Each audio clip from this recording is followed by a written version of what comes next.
నాన్న ఇయ్యాల్సింది ప్రాక్టికల్ చదివితే principal phone చేయగానే మీ దోస్తే కదా కొంచెం మార్చుకోమనే. అరే నాని ఆడు నాతోటి మాట్లాడతలేరురా. నిన్న బీర్ రాయిపిమంటే రాయిపోయలేను, నా మీద ముఖం పెట్టుకున్నారా. 150 బీర్కే వచ్చిందా? తాయిపిస్తే ఏమైతుండే నల్లి కుట్టోడా? ఈ పోరాడు చదువులో లేడు, ఎట్లయినా కొంచెం ఇట్లయినా మనకు వనకత్తుండే కదా మీ దోస్తు. ఇప్పుడు ఆడతోటి మాట బంద్ చేసినావు.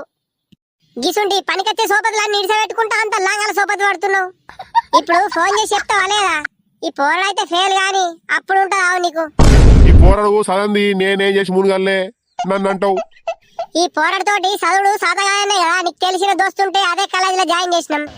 ఇప్పుడేమో మాట బంద్ చేస్తే ఈ పోరాడు ఎట్లా పాస్ కావాలా ఏం కథ? ఫోన్ చేసి తాగే కొంచెం నన్ను బతకనిచ్చేటట్టే లేవు గానే.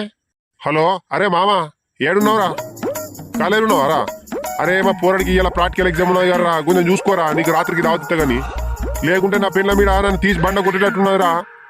అరే నీ కాలు మొక్కమంటే కాలు మొక్తా కానీ కొంచెం మా పోరాడు ప్రాక్టికల్ అలా పాస్ అయ్యేటట్లు ఇవ్వరా, లేకుంటే నా పిల్లము ఇంట్లో కూడా రాణించేటట్లు లేదు అంటే కొంచెం అర్థం చేసుకోరా. ఇక తెలుసు కదా నా పిల్లల గురించి నీకు.